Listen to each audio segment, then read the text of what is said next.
Unacademy. Let's crack it. So welcome back everyone to the Rankers Avenue channel.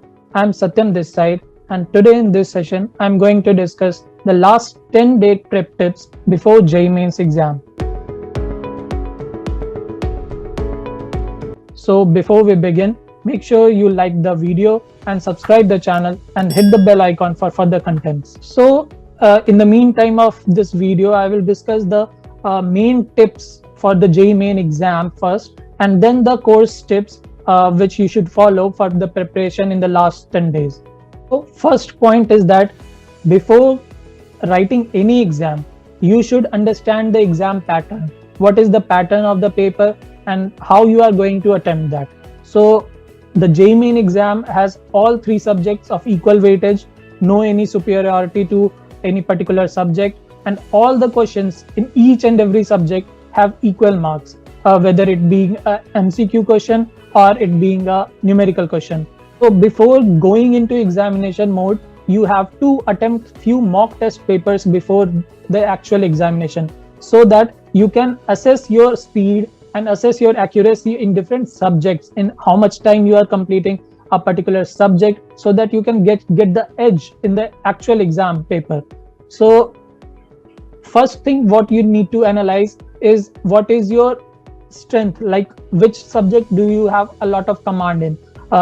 Few students have chemistry very strong with them, and few students have maths very strong with them, and few start the paper with physics. So you have to decide first that which subject are you going to start with. Whatever it is, choose it decisively and try to complete that particular subject in as much less time as you can, with at most accuracy as you can. So what do I mean by this is that आपने हर mock test paper को उस तरीके से attempt करना है जिस तरीके से आप उसे एक्चुअल एग्जाम में अटेम्प्ट कर रहे होगे.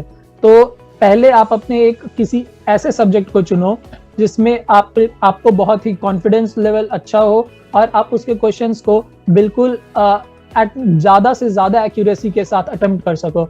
आप उन क्वेश्चंस को बिल्कुल कॉन्फिडेंस लेवल के साथ अटेम्प्ट करो. उनको जितने क्वेश्चंस 30 क्वेश्चन या 25 क्वेश्चंस में से जितने क्वेश्चन करेक्ट हो सकते हैं उतने करेक्ट करो, और विदाउट एनी डाउट जो आपको क्वेश्चन अटेम्प्ट नहीं करने हैं उन्हें आप लीव करो और नेक्स्ट सब्जेक्ट पे मूव ऑन करो. किसी भी एक पर्टिकुलर सब्जेक्ट को जब आप फिनिश करते हो तो आपको एक कॉन्फिडेंस में बूस्ट अप नजर आएगा किसी भी मॉक टेस्ट एग्जाम में या एक्चुअल एग्जाम में. और अगर आपने अच्छे खासे टाइम के अंदर उस सब्जेक्ट को कंप्लीट कर लिया या उस सब्जेक्ट के मेजर पोर्शन को जो आपको आते थे उन सारे क्वेश्चंस को अटेम्प्ट कर लिया, तो ये आपका कॉन्फिडेंस लेवल नेक्स्ट सब्जेक्ट के लिए बूस्ट अप करेगा. और जैसे ही आप नेक्स्ट सब्जेक्ट में जाओगे तो आपको अपने टाइम के साथ क्वेश्चंस को मैनेज करने होंगे. आपको प्रायोरिटी लेवल में उन सारे क्वेश्चंस को सबसे पहले रखना होगा जो आपको 100% एफिशिएंसी के साथ आते हो, आप उसमें कम टाइम दे और आपको ज्यादा मार्क्स ऑब्टेन हो. उन सारे क्वेश्चन को आपको अभी छोड़ना है जिन पे आपको थोड़ा डाउट है, या आपको उसमें लग रहा है कि लेंदी कैलकुलेशन आने वाला है, या आपको उस पे बिल्कुल ही क्वेश्चन को देखकर कोई टॉपिक समझ ही नहीं आ रहा कि वो किस टॉपिक से रिलेटेड है. आप पहले उन सारे क्वेश्चन को तीनों सब्जेक्ट में कंप्लीट कर लो जो आपको 100% एक्यूरेसी के साथ आता हो, आप उसमें बिल्कुल कॉन्फिडेंट हो. और नेक्स्ट लेवल जब आप फर्स्ट रैप अप के बाद जब आप नेक्स्ट अटेम्प्ट में जा रहे होगे तो नेक्स्ट ट्राई में आप उन सारे क्वेश्चन को अटेम्प्ट करो जिन पे आपको थोड़ा सा डाउट था या उनके कैलकुलेशन थोड़े लेंदी थे. आप उन सारे ये क्वेश्चंस को बिल्कुल पेशेंटली सॉल्व करना है, ताकि आप ऐसा ना हो कि आपने 10 क्वेश्चन अटेम्प्ट करे और उसमें से 5 मिस्टेक कर गए या 5 क्वेश्चंस में आपको फाइनली डाउट ही रह गया. आप ट्राई करो कि 10 में से आप 6 क्वेश्चन को ही करो, बट 6 क्वेश्चन को 100% एक्यूरेसी के साथ करो. और फिर भी अगर आपके पास टाइम एक्स्ट्रा बच रहा है तो लास्ट अटेम्प्ट में आप उन सारे क्वेश्चंस को देखो जिनमें आपको बिल्कुल कुछ आइडिया ही नहीं आ रहा था, उन टॉपिक से आपको कोई क्लू ही नहीं मिल रहा था. तो उन सारे क्वेश्चंस के बारे में अब सोचने का ट्राई करो, क्योंकि अगर आप इन सारे क्वेश्चंस पे पहले आप अपना टाइम वेस्ट कर दोगे तो आप अपने बहुत सारे मार्क्स इसी तरीके से लूज कर दोगे. जो हमारा मेन फोकस होना चाहिए मॉक टेस्ट या कोई एक्चुअल पेपर में, वो होना चाहिए कि हम कम टाइम में किस तरीके से अपने मार्क्स को मैक्सिमाइज कर सके और किस तरीके से कोई भी कैलकुलेशन मिस्टेक को अवॉइड कर सके. अगर कोई कैलकुलेशन मिस्टेक हो भी जाती है तो हम उसे टाइम रहते पकड़ ले, कैच कर ले, या रिवीजन के टाइम पे हम उसे ट्रैक कर ले कि हाँ इस पर्टिकुलर स्टेप में हमने कैलकुलेशन मिस्टेक करा होगा, और फाइनली उसे हम सुधार करके अपने आंसर को करेक्ट कर ले और सही ऑप्शन को हम मार्क करते हुए वापस आए। तो अगर आप ये स्ट्रैटेजी को फॉलो करते हो कि पहले आप अपने सब्जेक्ट के स्ट्रेंथ के अकॉर्डिंगली पेपर को अटेम्प्ट करना शुरू करो, और थ्री स्टेप्स में आपने पेपर को अटेम्प्ट करा। फर्स्ट स्टेप में वो सारे क्वेश्चन जिस पे आप 100% कॉन्फिडेंट थे। सेकंड स्टेप में वो सारे क्वेश्चन जिस पे आपका कॉन्फिडेंस लेवल अबाउट 50% था। थर्ड स्टेप पे वो सारे क्वेश्चन जिसमें आपका कॉन्फिडेंस लेवल 0 था। अगर आप इन 3 स्टेप्स को फॉलो करते हो एग्जाम अटेम्प्ट करने में, तो आपका मार्क्स आपकी कैपेबिलिटी को बेस्ट तरीके से रिप्रेजेंट करेगा। सो ये थी पेपर को अटेम्प्ट करने की टिप। तो अब दूसरी टिप है मॉक एग्जाम्स और एक्चुअल एग्जाम्स में आप किस तरीके के शेड्यूल को all over the day follow करोगे। तो मैं ये आपको एडवाइस दूंगा कि आप फाइनल एग्जाम में जिस तरीके का शेड्यूल को फॉलो करने वाले हो, जैसे आप मॉर्निंग अगर 9 o'clock का शिफ्ट है आपका, तो आप मॉर्निंग 6 o'clock को उठोगे। ऐसा नहीं है कि आप मॉक एग्जाम में 8 o'clock उठ रहे हो और एक्चुअल एग्जाम में आप 6 o'clock उठ रहे हो। तो ये शेड्यूल को आपको डेली फॉलो करना है, क्योंकि आपको आपकी सिटिंग अरेंजमेंट मिल जाएगी, आपकी डेट ऑफ एग्जामिनेशन और शिफ्ट ऑफ एग्जामिनेशन आपको मिल जाएगा। तो आपको अपने शिफ्ट के अकॉर्डिंगली, अगर 9 o'clock शिफ्ट है तो 3 o'clock उठ 6 o'clock मॉर्निंग में उठना है। अगर आपका 12 o'clock शिफ्ट है तो आप 11 o'clock या 10 o'clock तक रेडी होकर के कहीं पे आइसोलेटेड प्लेस पे बैठ जाओ, ताकि आपको एक एग्जाम का फीलिंग आए, जो कि आप अगर 10 days तक कंटिन्यूअसली फॉलो करते हो अपने मॉक शेड्यूल की तरह, तो वो आपको हेल्प करेगा कंटिन्यूटी मेंटेन रखने में एक फाइनल डी डे के दिन। तो उस दिन आपको कुछ ज्यादा वो स्पेशल फीलिंग नहीं आएगा, और वो कंटिन्यूटी के मोड में ही आपका पेपर जिस तरीके से आपने मॉक के लिए तैयारी करा है, आप मॉक पे करते आ रहे हो, उसी तरीके से वो डी डे के दिन में आएगा। और उस दिन ऐसा कोई भी न्यू तरीके का मूड नहीं होना चाहिए कि आज आपने क्वेश्चन पेपर को किसी अलग तरीके से अटेम्प्ट करा, या आज आपने पानी ज्यादा पी लिया, या खाना आपने कुछ अलग खा लिया। वो आपका एक शैली जो है मेंटेन करना है 10 days ऑफ मॉक के दौरान, प्लस फाइनल डे के दिन, कि आपका जो ब्रेकफास्ट का शेड्यूल है या लंच का शेड्यूल है, प्लस आपका वाटर इनटेक शेड्यूल, आपका एनर्जी इनटेक शेड्यूल। लाइक बहुत सारे बच्चे प्रेफर करते हैं एग्जाम के पहले चॉकलेट्स खाना या कोई एनर्जी ड्रिंक पीना। तो वो सारे शेड्यूल को अगर आप फॉलो करते हो डिलीजेंटली, तो उसे मॉक टेस्ट के दौरान भी आप फॉलो करो। अब किसी भी क्वेश्चन के आंसर को एग्जामिनेशन में किस तरीके से रिवाइज करना है, तो उसके लिए मैं आपको एक टिप दूंगा कि ट्राई करो आप न्यूमेरिकल को जितने पेशेंटली हो सकता है उतने अच्छे तरीके से सॉल्व करो, ताकि आपको उसे दोबारा रिवाइज करने की जरूरत ना हो। और जो न्यूमेरिकल के अलावा जो एमसीक्यू क्वेश्चंस हैं, उन एमसीक्यू क्वेश्चंस को आप एटलीस्ट एक बार रिवाइज कर लिया करो। जैसे ही आप उस क्वेश्चन को ड्रॉप करने वाले हो या उस क्वेश्चन को अटेम्प्ट करके नेक्स्ट क्वेश्चन पे जाने वाले हो, आप बस एक बार देख लिया करो कि ओके क्वेश्चन का लाइन ये था, कहीं इनकरेक्ट या नॉट, कहीं पे ऐसा कुछ वर्ड नहीं है जो मैंने मिस कर दिया, और आंसर जस्ट अपोजिट आ जाएगा। तो उन सारी चीजों को, कीवर्ड्स को आप ट्रैक कर लो कि आपने वो चीज देखा है कि नहीं। फिर आप अपने चारों ऑप्शंस को एक बार चेक कर लो कि हाँ चारों ऑप्शन में जो मैंने ऑप्शन मारा है वो कहीं पे वैलिडेटेड ऑप्शन भी है कि नहीं। ऐसा नहीं कि वो आपसे ए के बारे में पूछ रहा हो और आप आंसर बी मार्क करके आ रहे हो। अब आते हैं हम लोग सब्जेक्ट के कंटेंट पे। तो जेईई मेंस का सिलेबस ब्रॉडली 2 सब पार्ट्स में डिवाइडेड है। फर्स्ट है core syllabus of JEE Mains, second है extra syllabus of JEE Mains. तो जो core syllabus of JEE Mains है वो नॉर्मल सब्जेक्ट टॉपिक्स हैं जो कि आप लोग 2 साल से पढ़ते आ रहे हो जेईई मेंस या जेईई एडवांस की तैयारी के लिए। तो उन सारी चीजों को आप लास्ट 10 days में जितना कम हो सके उतना कम रिवाइज करो। आपको जो रिवाइज करना है उन कोर टॉपिक्स में से वो है उनके फॉर्मूले और उनके स्टेटमेंट्स और इक्वेशंस। आप ट्राई करो कि उन सारे फॉर्मूले और इक्वेशंस को आप अपने फिंगर टिप्स पे रखो। उन सभी को आप जितने अच्छे तरीके से हो सकता है बाय हार्ट याद कर लो, ताकि एग्जाम में, मॉक टेस्ट या फाइनल एग्जाम में आपको उनको सोचने में ज्यादा टाइम वेस्ट ना हो। रिएक्शंस जो हैं केमिस्ट्री के, उन रिएक्शंस को भी आप बाय हार्ट याद कर लो अगर वो इंपॉर्टेंट रिएक्शंस है तो। और अगर आपको लगता है कि ये ज्यादा इंपॉर्टेंट रिएक्शन नहीं है या ये बिल्कुल एडवांस लेवल का एक रिएक्शन है, तो आप उन्हें ड्रॉप कर सकते हो, क्योंकि जेईई मेंस में ज्यादा टफ रिएक्शंस नहीं पूछे जाते हैं। अब जो एक्स्ट्रा सिलेबस का पोर्शन है वो ब्रॉडली तीनों सब्जेक्ट में इक्वली डिवाइडेड है, बट मोस्ट ऑफ द जो कंटेंट है, क्वेश्चंस हैं, वो केमिस्ट्री के पोर्शन से आते हैं। और मैथ्स में भी ऑलमोस्ट 3 to 4 क्वेश्चन आ जाते हैं एक्स्ट्रा सिलेबस से, और फिजिक्स की अगर बात करें तो फिजिक्स में ज्यादा नहीं 2-3 क्वेश्चन ही बनते हैं एक्स्ट्रा सिलेबस से। तो अगर आपको एक्स्ट्रा सिलेबस में अच्छा स्कोर करना है तो सबसे पहले मैं आपको बोलूंगा कि आप केमिस्ट्री एक्स्ट्रा सिलेबस पोर्शन पे ज्यादा फोकस करो, जो कि ज्यादा कंटेंट भी रखता है और उसमें क्वेश्चंस भी ज्यादा आते हैं। लगभग 6 to 7 क्वेश्चन केमिस्ट्री के एक्स्ट्रा सिलेबस के ही होते हैं। और सेकेंड लेवल पे मैथ्स आता है। मैथ्स के आप एक्स्ट्रा सिलेबस को जल्दी जो है वो कवर कर सकते हो, बट उसके क्वेश्चन थोड़े कम आते हैं केमिस्ट्री से। और फिजिक्स का जो एक्स्ट्रा सिलेबस है वो थोड़ा टफ है, थोड़ा ट्रिकी है, और उन सारे चीजों को कवर करने में आपको हो सकता है थोड़ा ज्यादा टाइम लग जाए उन चीजों को समझते हुए कवर करने में, और उसके आउटकम में आपको जो रिलेटिव प्रोपोर्शन है क्वेश्चंस के वो भी थोड़े कम ही मिलेंगे। तो ज्यादा आप फोकस करो केमिस्ट्री और मैथ्स के एक्स्ट्रा सिलेबस पोर्शन को कवर करने के लिए। अब मैं डिस्कस करूंगा एक्स्ट्रा सिलेबस पोर्शंस है क्या एक्चुअली। तो केमिस्ट्री में अगर बात करें तो इनऑर्गेनिक केमिस्ट्री में जो चैप्टर्स हैं जैसे कि इन्वायरमेंटल केमिस्ट्री, प्लस अगर हम एलिमेंट्स का पीरियोडिक टेबल का बात करें तो हर ग्रुप, हर ब्लॉक का, हर एक ग्रुप का जो एलिमेंट्स हैं उन सब के यूजेस, जैसे सोडियम का यूज, पोटेशियम का यूज, कैल्शियम का यूज, क्लोरीन का यूज, सल्फर का यूज, ये बहुत सारे यूजेस पूछे जाते हैं।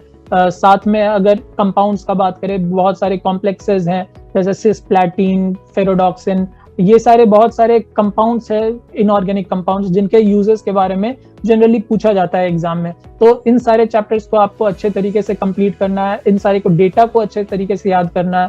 फिर जो इन्वायरमेंटल केमिस्ट्री का मैंने सबसे पहले बोला, उसमें basically concentration of different elements या डिफरेंट मेटल्स इन वाटर, ये बहुत ही फेमस क्वेश्चन है जो आपको ये चीज टिप्स पे याद रहने चाहिए अगर आप चाहते हो कि एक्स्ट्रा सिलेबस में आपको अच्छे स्कोर आए तो। सिमिलरली अगर ऑर्गेनिक केमिस्ट्री की बात करें तो केमिस्ट्री इन एवरीडे लाइफ, ये बहुत ही इंपॉर्टेंट चैप्टर है जिससे एटलीस्ट एक क्वेश्चन तो आता है ये पूरे जेईई मेंस के पेपर में केमिस्ट्री में।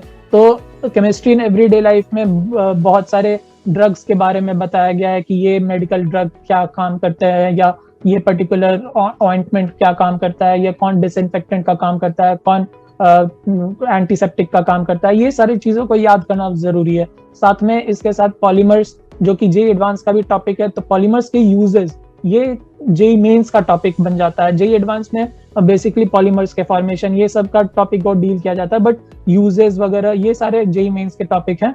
और प्लस अगर बायोमॉलिक्यूल्स का बात करें तो बायोमॉलिक्यूल्स में डीएनए, बहुत सारे प्रोटीन, कार्बोहाइड्रेट, ये सब के बारे में जो डेटा है वो एनसीईआरटी में दिए हुए हैं, ये आपको जेईई मेंस के सिलेबस में आ जाएंगे। और अगर फिजिकल केमिस्ट्री की बात करें तो इसमें आपको टाइट्रेशन, ये ओलियम कॉन्सेंट्रेशन, वॉल्यूम स्ट्रेंथ, और बहुत सारे प्यूरिफिकेशन मेथड्स, ये सारे जो चैप्टर्स हैं एनसीईआरटी के इनिशियल चैप्टर्स ऑर्गेनिक के, ये एक्चुअली कॉन्सेंट्रेशन और एस्टिमेशन के प्रॉब्लम्स ये फिजिकल केमिस्ट्री का पोर्शन आता है, थोड़ा कैलकुलेटिव होता है, बट ये भी एक्स्ट्रा सिलेबस का पोर्शन है। और जब अगर हम देखें फिजिकल, ऑर्गेनिक और इनऑर्गेनिक में, तो इनऑर्गेनिक और ऑर्गेनिक का एक्स्ट्रा सिलेबस का वेटेज ज्यादा होता है, फिजिकल से थोड़े कम ही क्वेश्चन आते हैं एक्स्ट्रा सिलेबस में। और अगर हम नेक्स्ट स्टेप पे जाते हैं मैथ्स, तो मैथ्स में टॉपिक्स हैं मैथमेटिकल रीजनिंग, फिर प्रोबेबिलिटी और बूलियन अलजेब्रा, ये सारे टॉपिक्स जो हैं वो हेवी वेटेज ये कैरी करते हैं एक्स्ट्रा सिलेबस के। तो अगर आप चाहो तो इन तीनों टॉपिक्स को मैथ्स के एक दिन में ही लगभग 3 से 4 घंटे में कवर कर सकते हो इजीली, और समझने के बाद इन सारे के क्वेश्चन को अटेम्प्ट भी कर सकते हो आप 100% एक्यूरेसी के साथ।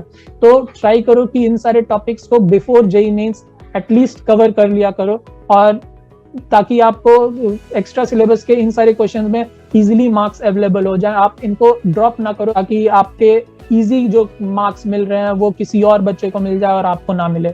और अगर हम फिजिक्स की बात करें तो फिजिक्स में चैप्टर्स है जैसे ऑप्टिकल इंस्ट्रूमेंट्स हैं, उनमें बहुत सारे इक्वेशंस होते हैं, बहुत सारे फॉर्मूले होते हैं जो कि थोड़े लेंदी फॉर्मूले होते हैं, आपको उसमें कंडीशंस बहुत सारे याद करने होते हैं। सेकंड जो है वो हमारा सेमीकंडक्टर्स वाला चैप्टर है, उसमें बहुत सारे डेटा हैं, आपको डायोड के बारे में पढ़ना होगा, आपको एनपी जंक्शन के बारे में पढ़ना होगा, आपको उसमें ट्रांजिस्टर्स के बारे में पढ़ना होगा, तो उसमें भी बहुत सारा डेटा है, बट उससे क्वेश्चन ज्यादा नहीं आते हैं, एक दो ही क्वेश्चन आते हैं। तो ये बिल्कुल आप अपने लास्ट प्रायोरिटी में रखना एक्स्ट्रा सिलेबस में, कि अगर आपने केमिस्ट्री और मैथ्स को कंप्लीट कर लिया है ताकि उसके बाद ही आप फिजिक्स के एक्स्ट्रा सिलेबस को टच करो। और ये मैं इसलिए कह रहा हूँ क्योंकि आपने मार्क्स को मैक्सिमाइज करना है। आपने ये नहीं देखना है कि मैंने फिजिक्स का ये पोर्शन कंप्लीट करा कि नहीं, मैंने मैथ्स का करा कि नहीं। हमें जेईई मेंस में मैथ्स अपना मार्क्स मैक्सिमाइज करना है। और इन सारे टॉपिक्स के साथ साथ फिजिक्स में और भी बहुत सारे एक्स्ट्रा सिलेबस के टॉपिक्स हैं, जैसे बहुत सारे एक्सपेरिमेंट्स जो कि आपके फिजिक्स लैब के लिए असाइंड होते हैं। हम लोग को बहुत सारे प्रॉपर्टीज ऑफ सॉलिड्स वगैरह के एक्सपेरिमेंट्स हैं, साथ में रेनॉल्ड्स नंबर, ये सारे बहुत सारे टॉपिक्स हैं फिजिक्स के एक्स्ट्रा सिलेबस के जो हमें कवर करने होते हैं। तो अगर आप 2 क्वेश्चन के कॉस्ट पे इतने सारे टॉपिक को कवर करो तो उसके पहले आपको एटलीस्ट बाकी सारे जो इजी क्वेश्चन आपको मार्क्स अवेलेबल करा रहे हैं इजीली, तो उन सारे को आप 100% एक्यूरेसी के साथ जब तक अटेम्प्ट ना करो तो इन सारे क्वेश्चंस के लिए आना बेवकूफ़ी ही होगी। और फाइनली मैं ये आपको एडवाइस दूंगा कि आप अपने मॉक टेस्ट के दौरान जो भी क्वेश्चंस आपसे मिस्टेक हो रहे हैं, जैसे हो सकता है वो कैलकुलेशन मिस्टेक हो, या हो सकता है कोई डेटा मिस्टेक हो, आपको डेटा याद ना हो, या कोई फॉर्मूले मिस्टेक हो, या कॉन्सेप्ट मिस्टेक हो, आप उन सारे के टॉपिक्स को तुरंत रेफर करो बुक में, एनसीईआरटी में। और खास करके ये 10 डेज में आप एनसीईआरटी को अपना बाइबल समझो कि NCERT is top most priority. आपको जो भी डाउट होता है आप केवल एनसीईआरटी को रेफर करो। गूगल पे आप चाहो तो रेफर कर सकते हो, और साथ ही में एनसीईआरटी के सारे टॉपिक्स को इन डिटेल पढ़ो। और जो भी आपको मिस्टेक्स एग्जाम मॉक एग्जाम्स में हो रहे हैं उन सारे चीजों को एनसीईआरटी पे से रेफर करो, उनका एक नोट्स बनाओ कि हाँ मैंने ये पॉइंट पे ये एरर करा है, या मैंने ये कॉन्सेप्ट को भूला तो मैंने ये एरर करा है। तो ऐसे अपना एक छोटा सा एरर लिस्ट तैयार करो, जो कि आप हर अपने नेक्स्ट मॉक के पहले वो उस एरर लिस्ट को देखो, और अपने उस नेक्स्ट मॉक में आप उन मिस्टेक्स को ना करो जो आपने पहले मिस्टेक्स कर रखा है। और सेम एरर लिस्ट को आपको कैरी करके ले जाना है एग्जामिनेशन सेंटर से पहले। और जो एग्जामिनेशन सेंटर से पहले आप बाहर में बैठते हो या आप अपने कार में बैठे हो अपने टर्न आने का, तो उसके पहले आपको उसी एरर लिस्ट के साथ गो थ्रू करना है, ताकि आप वो मिस्टेक उस पर्टिकुलर दिन ना करके आओ। और अगर प्रैक्टिस करने की बात हो तो मॉक टेस्ट के अलावा अगर आप इनफॉर्मल प्रैक्टिस कर रहे हो तो मैं बोलूंगा कि ट्राई करो जितना हो सके मॉक टेस्ट के फॉर्म में ही प्रैक्टिस करो। अपने टाइम को कंस्ट्रेंट करो, अपने टाइम को मैनेज करो कि आप कितने टाइम में कितने क्वेश्चन को आप अटेम्प्ट कर पा रहे हो। तो ये एक तरीका होगा आपको टाइम मैनेजमेंट में एज दिलाने के लिए एक्चुअल एग्जाम में। और अगर तब भी आप ट्राई चाहते हो कि आप इनफॉर्मली प्रैक्टिस करो क्वेश्चन को, तो मैं एडवाइस दूंगा कि आप एक्स्ट्रा सिलेबस के प्रायोरिटी रखते हुए प्रीवियस ईयर मेंस के ही क्वेश्चन को ट्राई करो। ये बहुत सारे बुकलेट अवेलेबल हैं जिसमें कंपाइल्ड वर्जन है टॉपिक वाइज सारे क्वेश्चंस का, तो आप उन टॉपिक वाइज से रिलेटेड क्वेश्चंस को सॉल्व करो, ताकि एक पर्टिकुलर टॉपिक से आपके सारे क्वेश्चंस का जो पॉसिबल क्वेश्चंस का टाइप है वो सारे कवर हो जाए, और आपका उस टाइप का क्वेश्चन अगर एग्जाम में आता है तो आप उसे 100% एक्यूरेसी के साथ अटेम्प्ट कर लो। तो इसी के साथ मैं आपको बेस्ट ऑफ लक कहूंगा, और आप अपने पोटेंशियल का 100% एग्जाम में दे करके आओ, और ट्राई करो कि आप अपने रैंक को किसी और को ना देना है, और किसी दूसरे का रैंक छीनना भी नहीं है। जो जितना डिजर्विंग है उसको उसके अकॉर्डिंगली रैंक मिलना चाहिए।